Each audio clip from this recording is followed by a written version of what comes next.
মায়া মেনার কোলে মায়া মেনার কোলে মায়া মেনার কোলে নবী কোলে রে মায়া মেনার কোলে নবী কোলে রে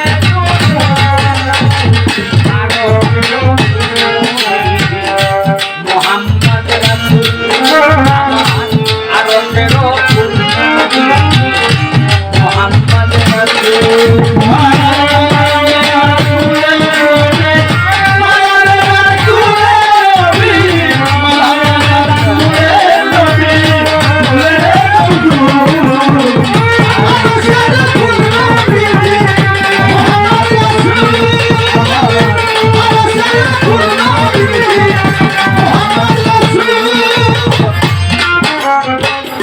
ঝামেলা তো হয়ে গেছে। আচ্ছা এই কিলো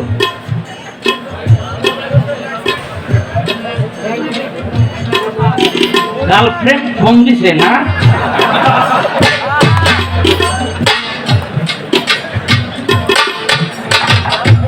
জিএফ পিএফ জিএফ মানে গার্লফ্রেন্ড আর পিএফ মানে বয়ফ্রেন্ড।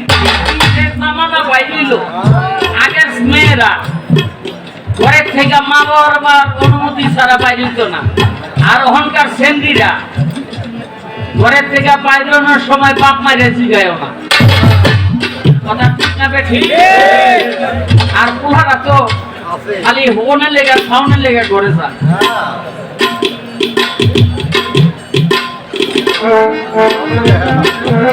আর কেউ গানের সময় ভিতরে আইবেন না, বাইরেও যাইবেন না, হাতে পায়ে ধইরা কই ঝামেলা একটা লেগে গেছে। মা মেনার কোলে নবী কোলে রে দুদুল আরশের ফুল নবীজি মোহাম্মদ রাসূল। আমরা যারা সুফি ঘরানার তারা বলি নবী হলো আরশের ফুল, আর আমাদের সমাজের কিছু মানুষ আছে তারা বলে নবী হলো মাটির মানুষ। আমাদের মতো খাইছে, আমাদের মতো পায়খানা করছে, আমাদের মতো সংসার করছে, আমাদের মতোই বিয়া করছে, আমাদের মতোই মাটির বড় জোর আমগো বড় ভাই হইতে পারে, এর চেয়ে বেশি কিছু।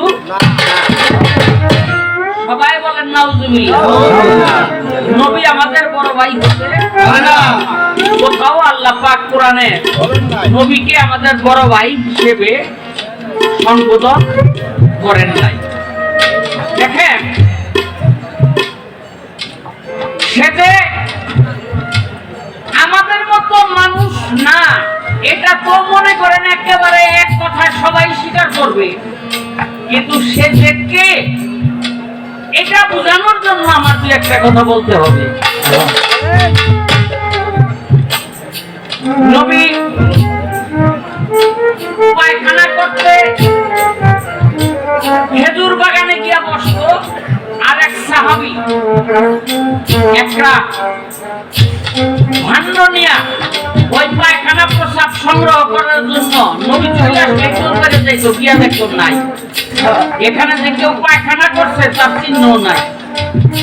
অনেকদিন চেষ্টার পর একদিন আল্লাহ রাসূলকে জিজ্ঞেস করে, ইয়া রাসূলুল্লাহ, আপনি পায়খানা করেন, প্রসাব করেন, আমি তুলে আনার জন্য যাই কিন্তু একদিনও পাইলাম না, এর কারণ কি?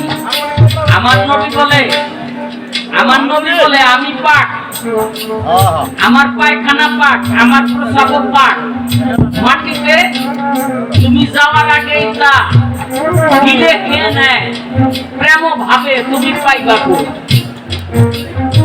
এবার আপনারা বলেন যার পায়খানা পাক, পায়খানা বুঝলেন না, সেটাই আগে হেঁটে না, যেটা পরে হেঁটার কথা।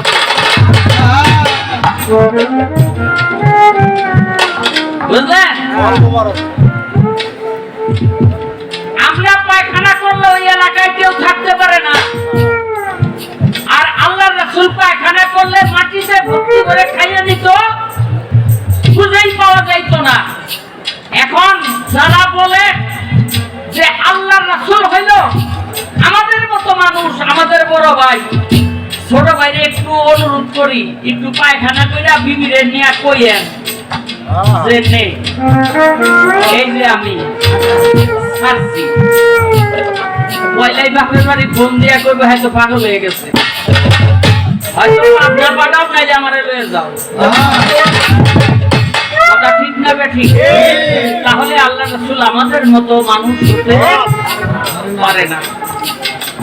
নবী ঘুম থেকে উঠা সকালবেলা কি যেন খুঁজে, আল্লাহ রাসূল খুঁজে না পাইয়া বিবিকে জিজ্ঞেস করে, এই পাত্রের মধ্যে আমি প্রসাব করে রাখছিলাম, প্রসাবগুলি কই? বিবি কই, ইয়া রাসূলুল্লাহ আমারে মাফ করেন। কয় কেন? কয় গভীর রাত্রে যখন আমার প্রসাব এই পানির পিপাসা লাগলো, তখন আমি পানি খুঁজতে খুঁজতে পাত্রের মধ্যে দেখলাম মেশকাম্বরের ঘ্রাণ বাহির হইতেছে। আমি মনে করলাম জিবরাইল আমিন আপনাকে পানিগুলি দিয়ে গেছে জান্নাত থেকে খাওয়ার জন্য, আমি খেয়ে ফেলাইছি, আমারে মাফ করেন। আমার নবী কয়, এটা ছিল আমার প্রসাব, তুমি আমার প্রসাব খাওয়াতে তোমার দেহটা পবিত্র থেকে অধিকতর পবিত্র হয়ে গেল, তোমাকে কখনো আর দুজক জ্বালাইবার ক্ষমতা। এখন যারা বলেন নবী আমাদের বড় ভাই, আমাদের মতো মাটির মানুষ, তিনি একটা পাত্রের মধ্যে প্রসাব কইরা বউরে কইয়া নে একটু খা, খাইতো? আরে যে জায়গার মধ্যে আমরা সারি দুধ বাটা পর্যন্ত জ্বললা, যার পায়খানা পাক, যার প্রসাব পাক, যার পা থেকে মাথা পর্যন্ত সমস্ত কিছু পাক, সে কখনো আমাদের বড় ভাই হতে পারে না। কোরআনের মধ্যে আল্লাহ পাক নবীর স্ত্রীকে সম্মান দিয়েছেন মা হিসাবে, কিন্তু কোথাও আল্লাহ রাসূলকে বাবা হিসাবে স্বীকৃতি বা সম্মানিত করেন নাই। কেন? সে তো বাবা না। এরকম সারা পৃথিবীর যত বাবা আছে সব বাবার উপরে, আল্লাহ বাবা হিসাবে সম্মানিত করেন নাই। কারণ একটা ধনুকের দুটি মাথা, এই মাথা আল্লাহ আর এই মাথা রাসূল, তার ধনুক কিন্তু একটাই। বলতে বুঝলেন না? বুঝলেন না?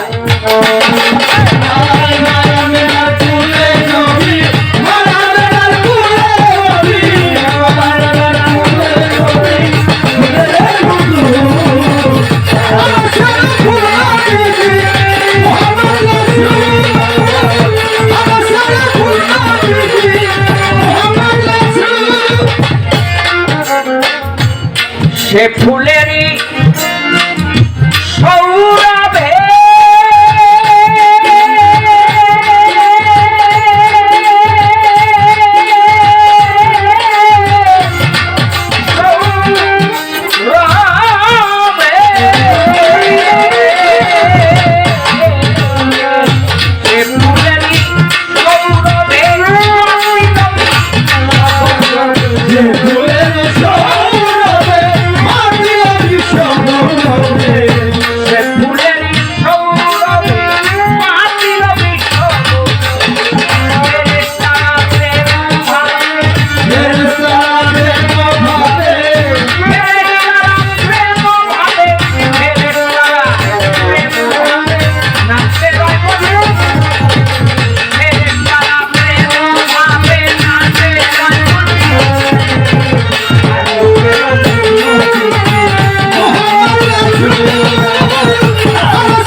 ছায়াবিহীন কায়াধারী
balagal pula pegamalihi kasafat puja pejamal asanat jamiu kisalihi